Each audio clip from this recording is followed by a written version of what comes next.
Very good. Well, good afternoon, everybody here in South Africa. We're pleased to have Nick Katko with us, joining all the way from Kentucky in the U.S., I believe. And we Yes. appreciate Friday afternoon, so we'll probably have a couple others trickling in. And if not, also we'll have the webinar posted on YouTube afterwards, so we'll share that link with you likewise. But thank you for joining on a topic that some said to me, lean accounting. You want me to get excited by that?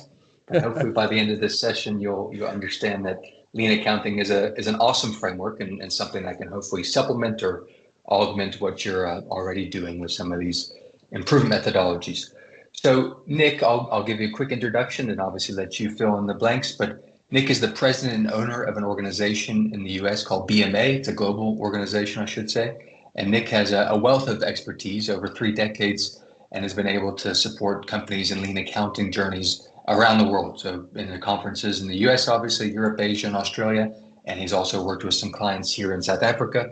And the hope is obviously he can hopefully support you from this webinar and beyond, and maybe even be able to speak at a summit coming up. So we'll see if we can make that happen. But Nick, it's a pleasure to have you with us. So please go ahead and Yeah. present. Okay. Thanks, Ben. You know what's interesting, uh, Ben, you grew up here, right, in Lexington? Did you grow up I here? did. Yeah, he Born and he bred. grew up in the town I live in. I have I met his father probably like 25 years ago doing some work at the University of Kentucky, and now we're doing a webinar in South Africa. It's just sort of interesting how Small things world. things work out. Yeah. All right, so I'm going to share my screen and we'll get started. Everybody can see my screen, We can. hear me, and all that. Okay, I'm gonna Definitely. minimize the pain. Trying to, yeah, I'll be all right. Um, so this is a webinar, and webinars are typically one way. I talk, you listen. And then we hope there's time for questions at the end. The way I like to run the webinars that I do is I'll pause periodically to see if there are any questions. Ben will monitor that and then stop and answer the questions, as we go. So I'll stop maybe 3 or 4 times. We'll go from there. There's my contact information if you'd like it. And on the right side or the left, yeah, right side of the screen, those are the two most recent books I wrote about lean accounting, and they're both available on Amazon. Hold on, let me. All right, there we go. Okay, so what are we going to talk about today? This is a high level overview of lean accounting. Okay, and I'm sort of going up to 30,000 feet to give you like the framework and why it's important and some basic practices. There's a lot of details involved that, obviously we can talk about later or in the future. First, I want to define what lean accounting is because, uh, in any company, any business, any entity, there typically is an accounting function. And once you say the word accounting, if you don't work in accounting, it's sort of like, oh, that's what those people do over there, and we don't understand it, and they just crunch the numbers. I am an accountant. I got an accounting degree. I was a CFO. I'm still a certified accountant in the United States. So I want to define lean accounting so that everybody understands it and explain why it's important in continuous improvement and a lean company. Then we'll talk about the two pieces of lean accounting. One is the lean system in financial accounting, and then there's the lean management accounting system. I'm going to break that down for you. And we're going to talk about typical pieces of it, the pieces of it and how they fit together. So I added this slide actually in yesterday and if you get a copy of the presentation, which Ben has, you won't see this slide, but lean accounting, this is not just about the accounting function or the accountants. And you really don't have to be an accountant to understand lean accounting. What's the easiest way to explain this? It's about moving the right numbers in the right direction to achieve the desired results. If people understand what the right numbers are, this is why, then all of the lean practices and methods and tools and continuous improvement, which is the how, makes a whole lot more sense. People understand moving a number in the right direction. If you and what that means in business, or even what that means personally. Okay, numbers move, and it's good or it's bad, and that's the way to think about lean accounting. And even though accounting is in the title here, it's more of a thinking process, just like continuous improvement is a thinking process. It's, lean is a thinking process. It's not a doing process. So and the numbers that are used drive thinking habits. That's really what's important to understand. So your lean accounting system. So very broadly, apply lean thinking and everything that means to all accounting and finance processes and systems. Just like for example, if you're in manufacturing, you apply lean thinking in your manufacturing operation. Same concept, but how it gets applied and how it gets used is a little bit different. Now there's two pieces, I'm going to put this up. There's two pieces to an accounting function in any company. There's management accounting and financial accounting. Because when everybody hears the word accounting, they think, oh, they get the work done, they produce the financial statements. That's financial accounting. The management accounting is also part of a function, and that's the information, and it's financial and non-financial, that is used inside the company to understand how to measure how the company is performing and to analyze and make decisions. Now, if you think about this, financial accounting, accountants sit there in their back room and they do their work. They produce financial statements.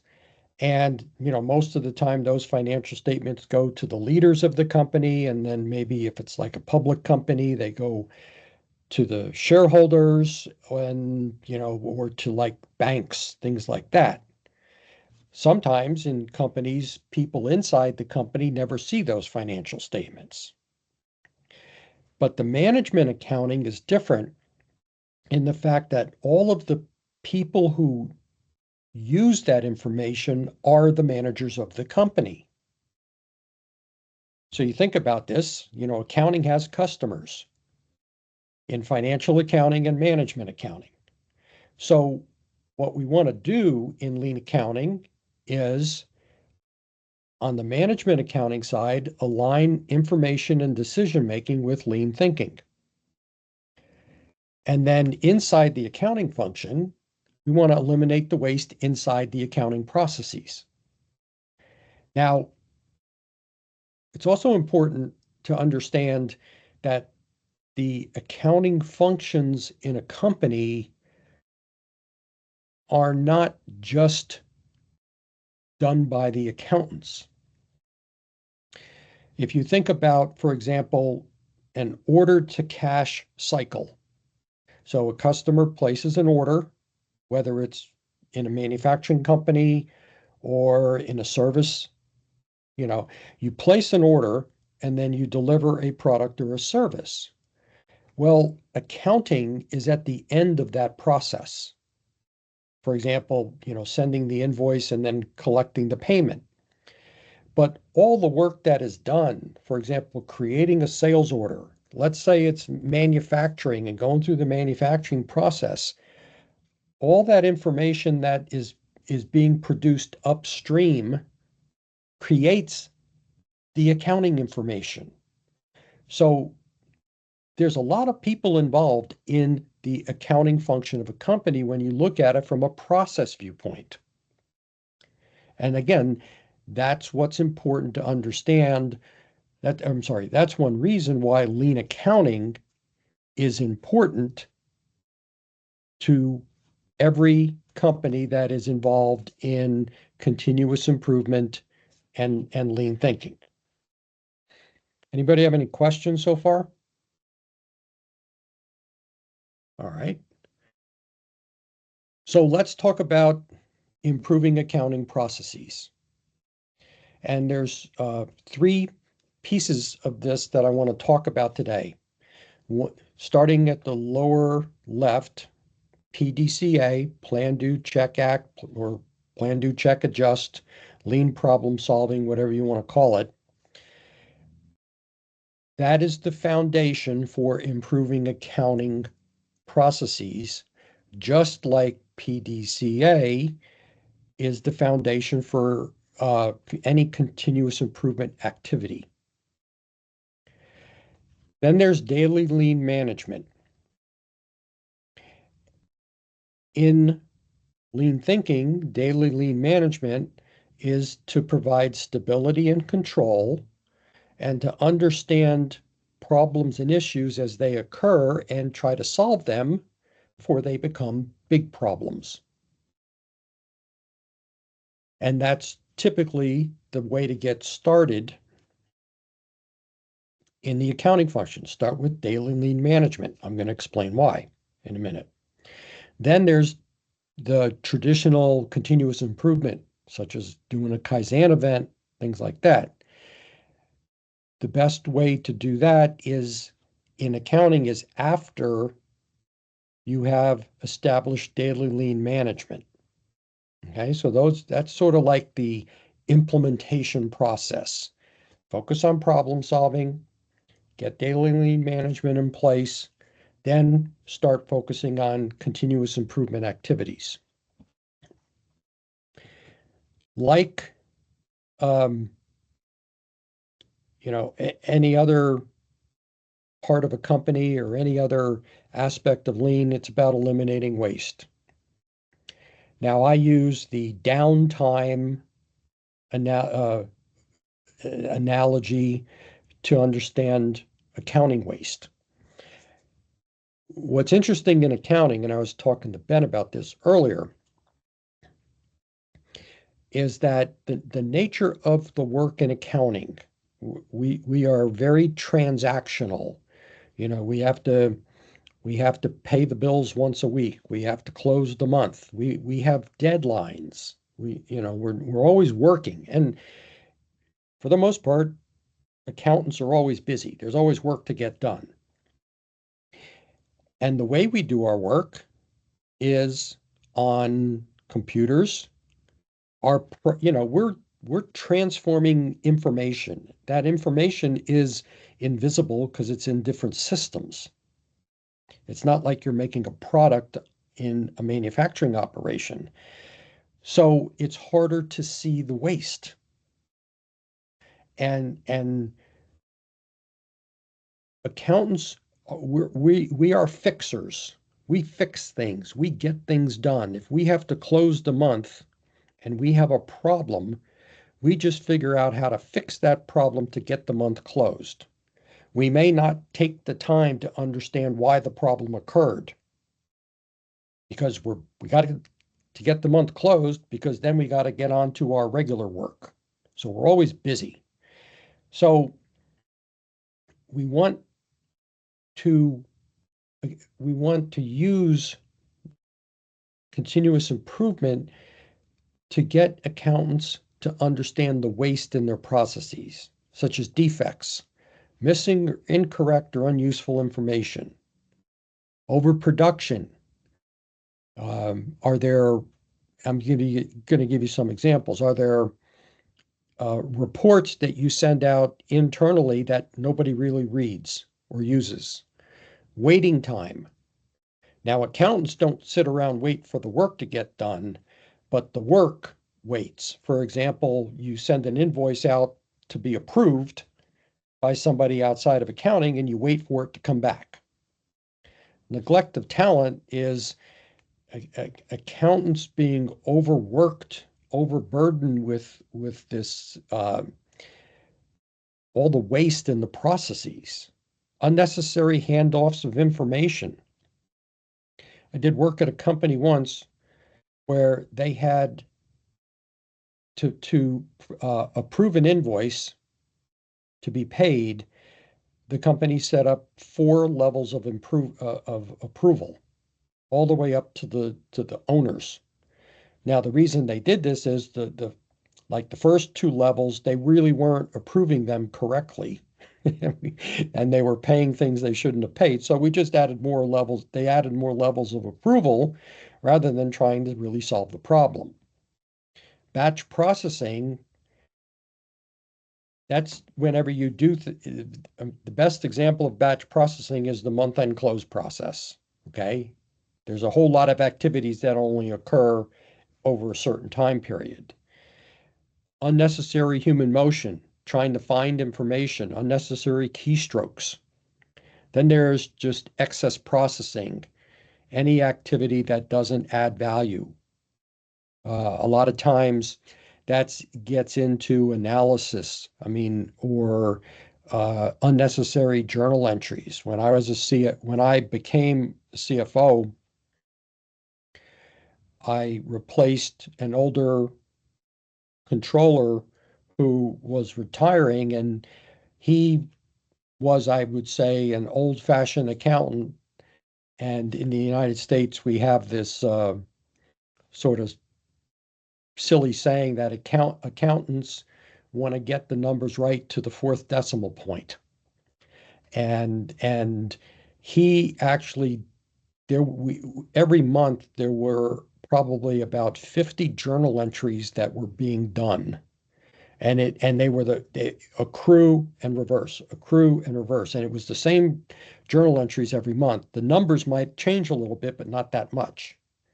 And so that's an example of excess processing. So how do we go about eliminating this waste? First, you want to identify the waste. So you got to make it visible. And that's really why I focus on getting started with daily lean management. In the Practicing Lean Accounting book, what I say is daily lean management in accounting is like going to is like a lean classroom every day, because you're talking about problems and issues. You're doing basic root cause analysis. You're measuring. You're learning about the problems and issues and the waste.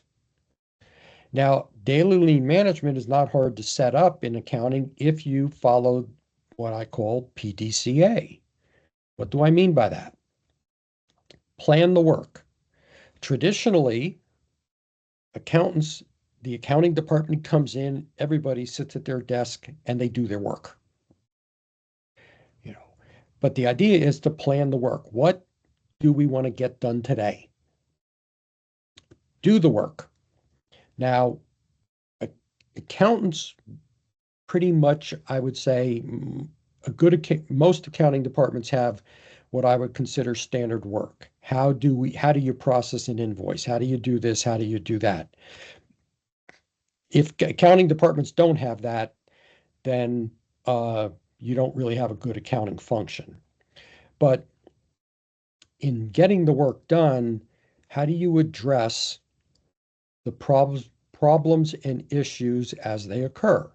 For example, in accounts payable, if I process invoices and I Have an invoice that has a problem. I can't process it because there's missing or incorrect information. What do I do at that moment? Do I put it aside, work on it later? Do I give it to someone else to try to solve the problem? Or do I try to fix that problem right now? Now, if you're in a larger accounts payable function, you want everybody to do it the same way. That's the standardizing the troubleshooting. Then the check and adjust is to have a daily huddle. How did we do today? Look at whether you hit the measurement targets or not. What problems did we have? How do we address these problems? So it's a daily cycle, and it's about learning. And when this gets set up, what you're doing is you're trying to train and educate people on identifying waste and driving improvement and problem solving. You think about the daily huddle, it's sort of like verbal problem solving, really, really, really fast. You're trying to identify gap from standard performance. And here's some examples. Okay. Measure schedule attainment. You have a plan for work, right? What work do we need to get done? Did we get it done? Yes or no? If we didn't, why not? Did we have any quality problems today? And maybe you have a certain percentage that you want to hit. It might be 100% quality. If we didn't get that, why not? What were the problems? Drivers of cost, lead time, safety and morale, like lead time, approval, turnaround time. If you had so many approvals out and they haven't come back yet, why not? What are the problems? So you start with basic measures like this to get people to think. They don't have to be sophisticated measures. If you use your basic daily lean performance measures, works out. The other thing you want to do is make the work visible. Okay. All the measures that you decide to use, the measures you decide to use, post them visually. Problems and issues, post them. This is just a very simple example of using post-it notes. Put the problem up on the board, talk about it. What's the status of the problem in terms of following up or solving it? And you're taking all that work that is invisible. And again, most accounting people work by themselves. Okay. They get their work done. Now you're talking like a team and you're talking about problems and issues. You're trying to create daily lean management is what does a good day look like? Okay. What's good look like in terms of that the process is supposed to perform? And then you're trying to figure out why didn't it perform that way? Typically, if you put daily lean management in place and you work at it for about 30 days, everybody starts to understand it. And then it sort of can run on its own.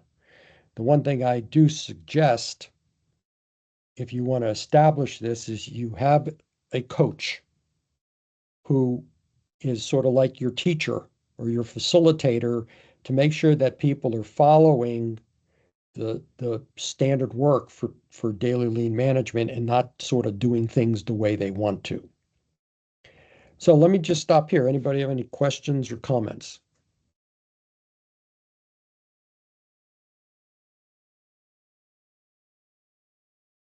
Not so far, Nick, and feel free, everybody, if you want to put comments in the chat or also use that Q&A feature. We'll address them as we go through. Yeah. So you use the daily lean management to get people to understand the problem-solving process, to use measures, to do basic root cause analysis, and maybe like in terms of countermeasures, how to solve simple problems. That gives you a good baseline then to move into true continuous improvement. You know, the idea of conducting continuous improvement events or Kaizen events inside accounting. Because, you know, many of you who are involved in lean thinking, you understand that a continuous improvement event is a disciplined event, and it follows the PDCA process.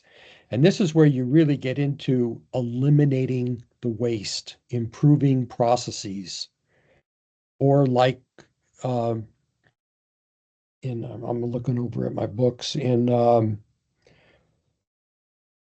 Art Smalley's Four Types of Problems book. It's about you're creating a problem, meaning you're trying to get to a new level of performance.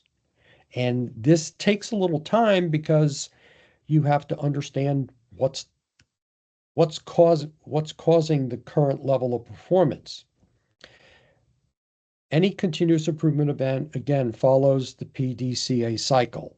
And I'm not going to go into a whole lot of detail, but what's important to understand is measuring. Remember I said earlier, you know, continuous lean accounting is about moving numbers. If you turn this into moving numbers, then people understand it. For example, I do work at a company in the state of Ohio, and this goes back. I've been working with them for a few years. You know, we were talking about accounts payable, and the people who worked in accounting says, "Oh, we have a lot of problems." I said, "Okay, what are your problems?" And they said, "Well, this and that and this and that." You know, I said, "Here's what we're going to do. I want you to measure the problems and what you think the reason the problem occurred for 1 month. And when I come back next month, we'll talk about it." So they did that. What they found out was that about 40% of every invoice that came into accounts payable had a problem and they couldn't process it. 40% of the invoice, this is 1 month. And they actually had a Pareto chart about the causes. Number one cause was approvals. Okay, so they learned something. And so what we did, okay, the current state, 40% defect rate. So we said, what do we want to get that down to? What by when? And they said, well, we want it to be no more than 15%. Okay, there's your future state. They already did their root causes by understanding, you know, no approvals. There were, you know, missing purchase orders, not receiving, typical reasons. So then we ended up doing a few improvement events,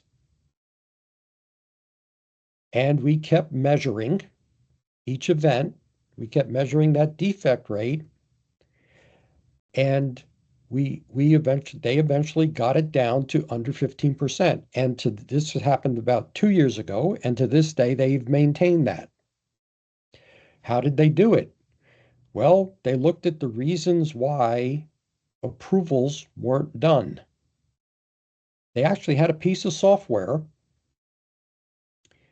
in the company. It was document management software. So what they used to do is like email the invoice to somebody for approval. And of course, you know, you email the invoice to me. I'm busy doing other things and I forget about it because it's also electronic. It's an email. The document management, they didn't have to spend any money on this. They could send it through the document management system, but they can put reminders on it. And so person who had to approve would also get a reminder, you have to approve this invoice. And that was one of the main ways that they cut down on the approval turnaround time. So again, that's just one example. I mean, you could look at month-end close and how to reduce month-end close. Traditionally, when you talk about month-end close, you talk about days to close. Okay, we want to close in 3 days, 5 days. When I work with companies on month-end close, I change the measurement. It's how many person hours does it take to close? Because you could close in 3 days, but everybody in accounting could work 12 hours a day to get those books closed in 3 days. Or so you have to look at all the different activities that go on in month-end close and understand what can we do differently. If you have to reconcile accounts, that's part of the month-end close process. And for those of you not in accounting, reconciling an account means just, looking at the balance in the account and making sure it matches it sort of reconciles all the transactions reconcile to the balance. Nothing is missing or incorrect. Well, if you look at an account once a month, you have 30 days of transactions to look at. What happened? And so that takes time. But you can also reconcile more frequently. You can, and this is what I did when I reduced month-end close. Let's reconcile key accounts weekly. So you're doing the work, and then at month end you only have maybe 1 week of transactions to look at rather than 30 days. That takes time out. So those are just some examples. I could go on and talk about this, but let's move on. You got to measure to understand how to improve. Now, on the left, you see what I call 3 basic goals of continuous improvement or lean thinking. You want to serve your customers better. You want to improve process performance and respect for people. So, serving customers better. How do you improve delivery, improve quality, reduce lead times or processing times? Whether it's in a manufacturing operation, whether it's in a service business, even in healthcare, or even in a nonprofit. Same thing in accounting. How do we improve the delivery of transactions and information and services? How do we reduce defects?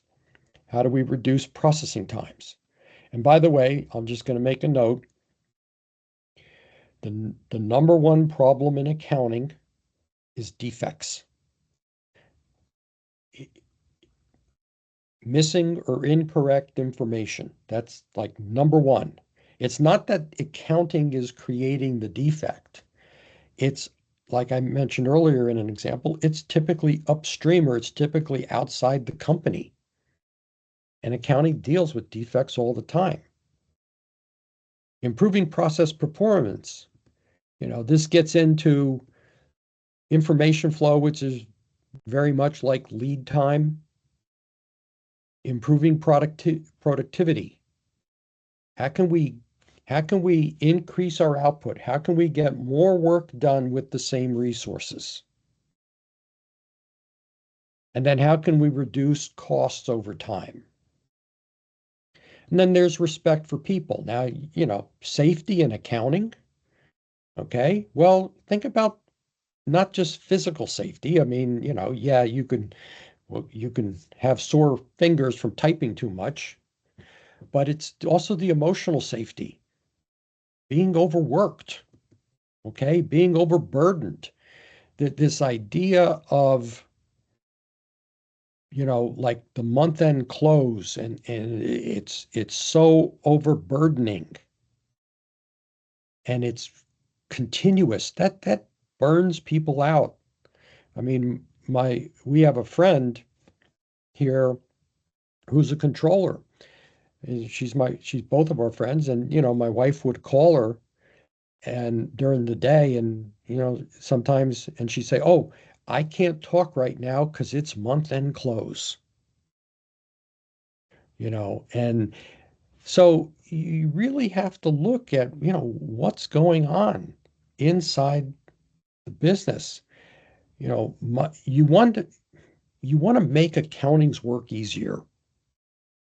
My story, when I was a CFO, and I decided to apply lean thinking inside accounting, we didn't have a large department. I mean, this was a family-owned business, but we were able to eliminate waste. And over the course of, it was probably about 2 or 3 years, the people left the company, people in accounting left. Nobody got fired. Nobody was terminated because of poor performance. I mean, a couple people left because one person moved. Okay. They had to leave. Another person, wanted to work at a different company. But we were able to reduce the size of the accounting department and still get our work done. One other story was someone worked in accounting, and she came to me and said, "Hey, there's a customer service job open in our company, and I always wanted to work there." I said, "Apply for it." Now she got the job, and we had made enough improvements that we didn't have to replace her. So these things can be done in accounting. If you focus on problem solving, if you really dive deep into the waste. So I'm going to wrap up this part of the presentation. It's important to understand the relationship between daily lean management and continuous improvement. And this isn't true in accounting, it's true everywhere. Daily lean management, stability and control, keep things steady. Continuous improvement is you make some gains in improvement over time. And if you have both in place, you see that the slope is upward in terms of improving performance over time. Basic steps to build a lean system inside accounting. Like I said, and I emphasize, daily lean management. Okay, start there. If you have a large accounting department, you don't have to do it everywhere. Just put it in one part of accounting and build what I call a model line, meaning you put daily lean management in, you make sure it's working, then you can show other people how does this work and expand it throughout the function. Then start measuring and start understanding what can be improved. Solve simple problems first. If you start doing improvement events, don't go after the big things. Now, in accounting, in the accounting profession, there's a lot about automation and doing things like that. Don't focus on automation until you solve the problem and remove the waste. And most importantly, follow PDCA. People have to learn how to use it. Don't skip steps. Don't jump to conclusions. And just enforce the process of PDCA, and things work out. So that wraps up the first part. Anybody have any questions, comments? Nick, we've got a couple questions here. I think the first one that came through is from Naz, and it's how will you know whether your problem is actually a process or a person issue? And an example is senior management overriding controls. Ooh. Well, uh, that's an interesting one. I mean, you know, if you have a process in place and someone like that in a position of sort of like authority decides to override it, I mean, that's a discussion between whoever is in charge of accounting and that person. Um, yeah, it's important to understand, and why does this person do that? Does this person really understand there's a process? Um, and sometimes if it's like the owner of the company, yeah, that's tough because hey, I own the company. But I think you have to start with a discussion, and you have to also explain the impact to the person who's doing this. You have to explain, the impact on the process and the impact on accounting, and maybe they'll, and understand why it's important to follow the process. Any others? Yeah, one other question there was from John, and it is what does good look like? Is this based solely off of daily performance measures? What does good look like? Well, the idea of daily measures is that's your target, like schedule attainment. Okay. Whatever, this is the work we want to get done. Did we get it done or not? Okay. And then what other, you have to look at, you know, schedule it. I always say if you start with schedule attainment and quality in daily lean management, that's a good start. Um, again, you're teaching people. So good is whatever the target for that day is. And then through continuous improvement, you may be able to change the target, but first learn how to hit the target. Anything else? Nice. That's all for now. Okay. So let's talk about lean management accounting.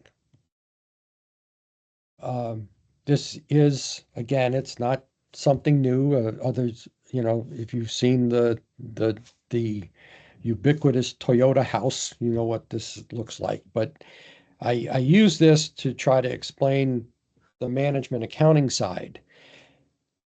What's the goal? The goal is to improve decision making, to align, to use the relevant and reliable numbers to make decisions that are aligned with your company's lean thinking, lean strategy, and it follows the economics of lean, which I'm going to explain in a minute.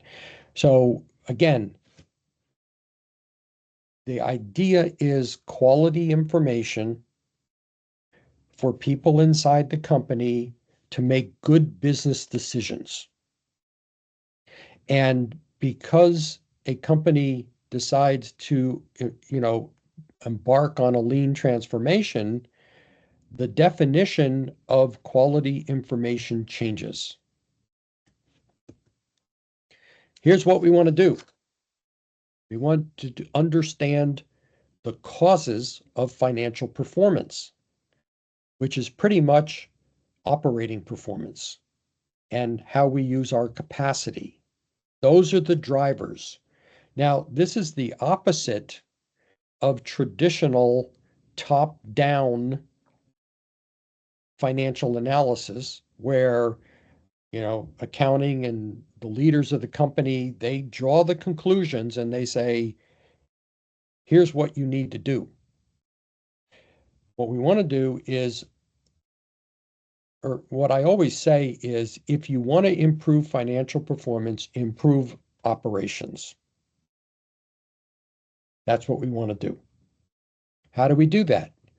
Well, first we need to understand what I call the economics of lean. You do improvement, okay? You improve something, you create capacity. If you eliminate waste, you create capacity, which is time. You reduce the setup time on a machine from 2 hours down to 30 minutes, you have created time. And what do you do with that time? From an operating viewpoint, you can use that time to deliver value. Now there's a financial impact. You can also use that time to achieve cost reduction. For example, my story about my accounting department. We created enough capacity that, people left the accounting department and we didn't have to replace them. That's cost reduction. And that's how you achieve financial success with lean. Here are ways you can improve financial performance. You can increase your sales without increasing your fixed costs. You can reduce your fixed costs. You can reduce your variable costs and improve contribution margin. You can increase capacity without increasing cost. It's a whole lot more cost effective to do continuous improvement and create capacity rather than buying the capacity by hiring people or buying like equipment. You can improve performance and increase capacity. You can improve cash flow. These are possible outcomes of a lean strategy within the business, but you need the right numbers, which I want to talk about now. Think about the numbers as tools, okay? So, I like to use this dictionary definition of a tool. A tool is something that is used to carry out a function.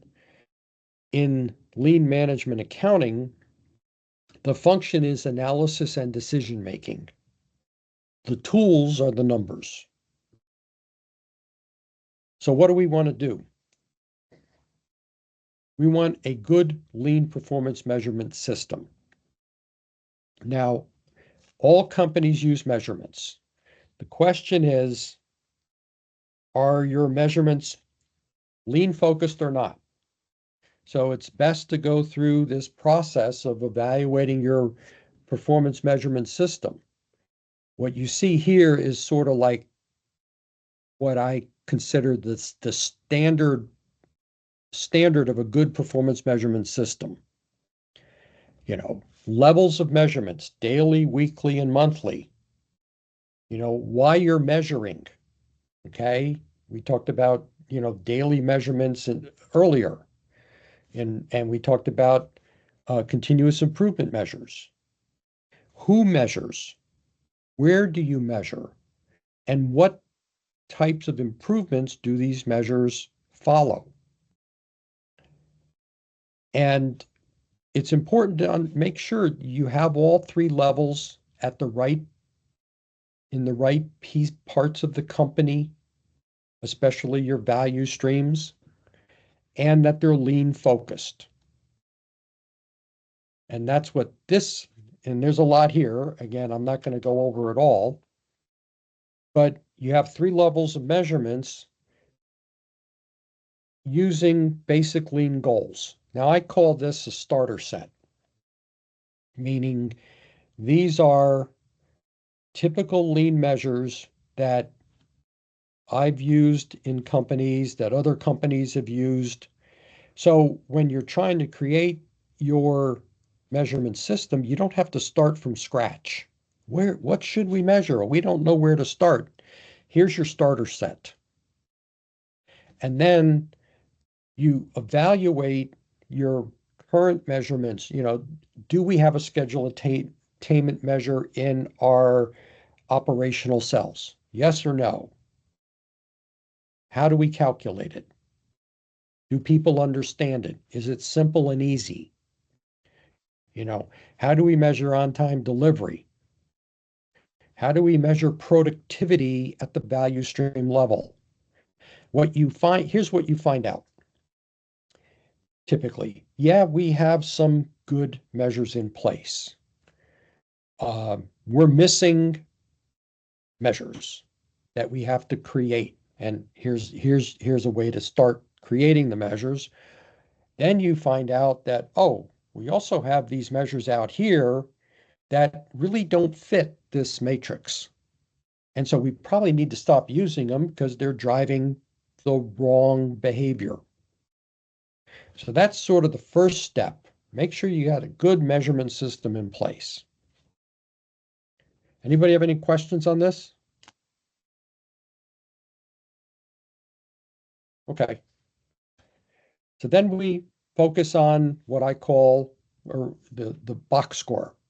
So remember, we talked about financial performance, capacity performance, and operational performance.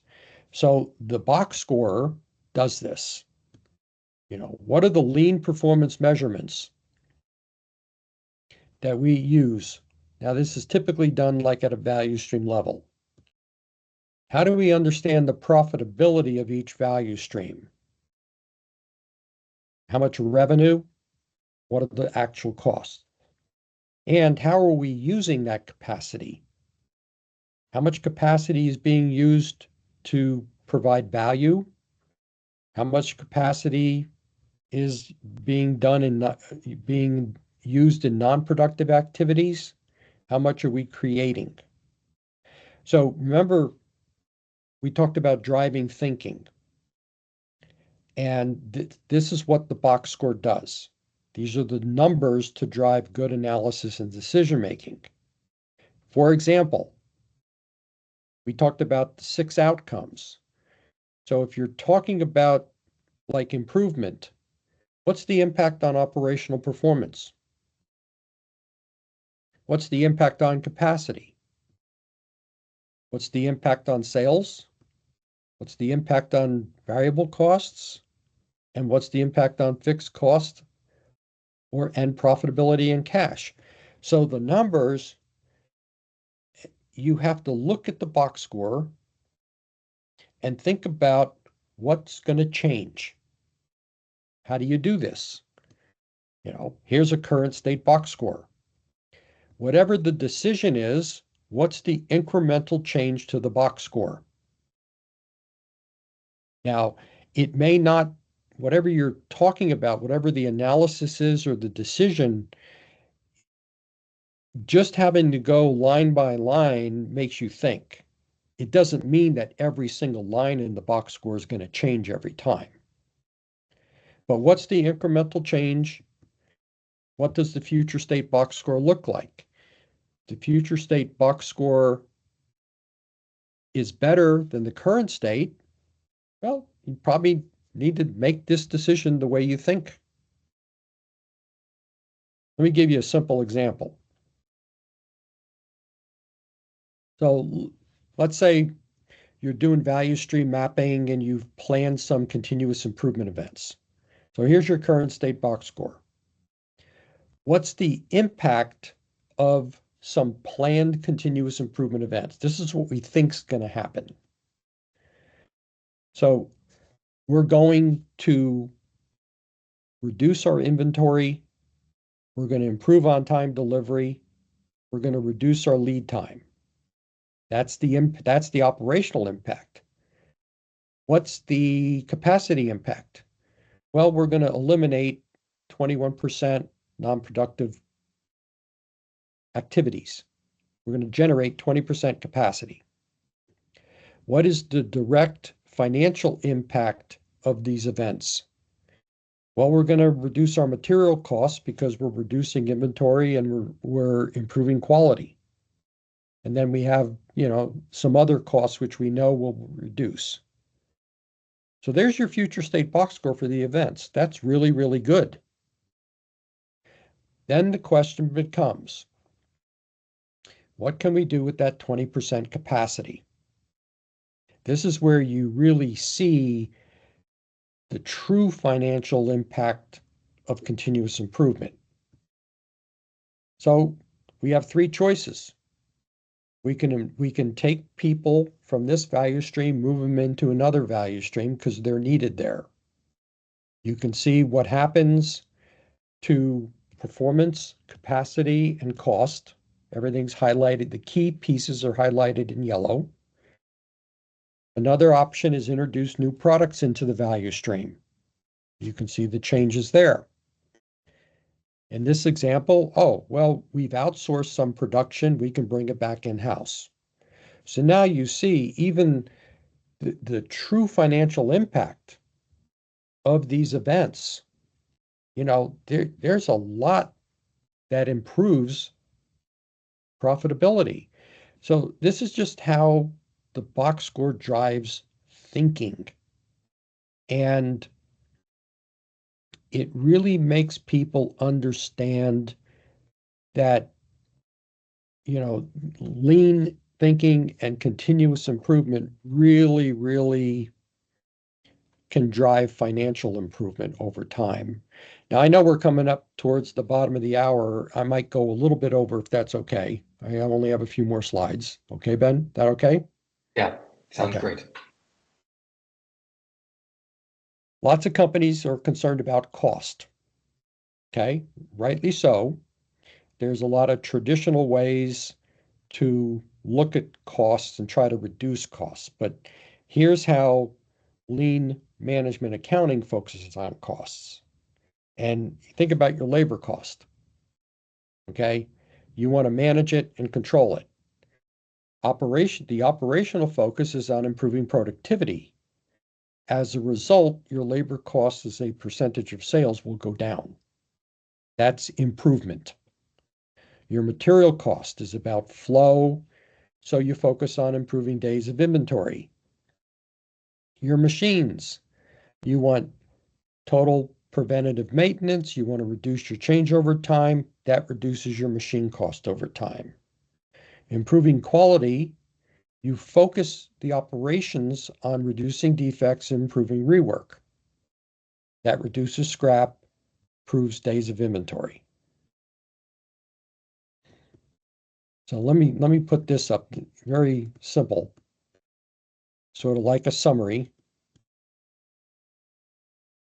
It's connecting improvements in basic types of lean performance to financial improvement. There's a link, okay? And this is the economics of lean in action. And this is what box scores drive. And the companies that I've worked with that have put box scores in have seen better financial results over time. Lean accounting connects the company, or lean connects the company, okay? What you're doing is you have different functions looking at the same data and thinking, which means you're driving more common thinking rather than sort of the traditional functional silo thinking.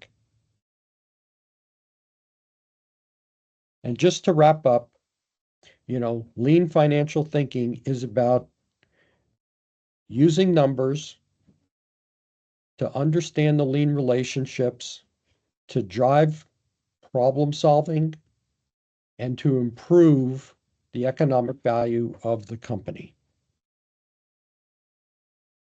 Anyway, that wraps things up. Any more questions, Ben? None in the chat, but we're welcome to have a couple come through if you want to either come off mute or put them into the Q&A or chat. But I want to say first, Nick, I mean, it's such an awesome overview. And I think this topic, while some might find it dull or dry, it's accounting, but it is such a reality of our day-to-day business. And I think if you can really appreciate the essence of what you presented and then begin to practice that, it just helps it come to life that much more powerfully. I thought the one slide in particular too on that box score, I think that's a great takeaway. And also being able to quantify the impact of improvements and do that as a forecast ahead of time and say, what do we expect to happen? It's in that hypothesis, that experimental type thinking as part of PDCA. So I really appreciated hearing it from you firsthand, Nick, and learning from your expertise. And if anyone wants to learn more, I have certification courses that can be taken. They're on my website. Obviously, the books that I talked about. If you want to get started and do more, I offer online training. I have standard implementation methods, whether it's on-site, virtual, or hybrid, to get things started, whether it's improving accounting or creating a lean management accounting system. And I would like to make the offer that if any one of you that are watching this live or the recording, if you want to just have a casual discussion about this, you have questions about your company or questions about the presentation, let's set something up. I'll be glad to give you about an hour free of charge to just talk. Are there any other questions before we wrap it up for the day? Conscious, Nick, that this is 3:30 on a Friday again, so it's the Iron Men and women who have stuck with us this far. But actually, we have one question coming through from Matthew. Nick, if you're ready for it. Okay, yeah. I'd just like to say thank you, and I don't think it's boring in just accounting, because whatever we do in operations ends up being questioned on the accounting side, and we've certainly found, especially the mindfulness or the counterintuitive things that we end up doing on the ground in the name of lean is often misunderstood.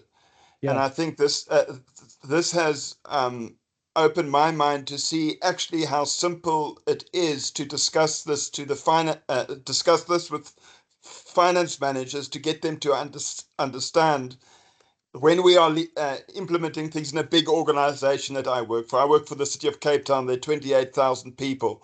So we can't expect, our bottom-up approaches are done in bits and pieces, because we can't expect everything to gel together all the time, but lean certainly works there. But thank you very much. I do not feel this is an introduction. It's more of a master class that when it comes to adding and being able to speak about these things in such simple terms. Thank you very much. I was very impressed. Thanks a lot, Matthew. Appreciate it. All right. Yeah, awesome feedback.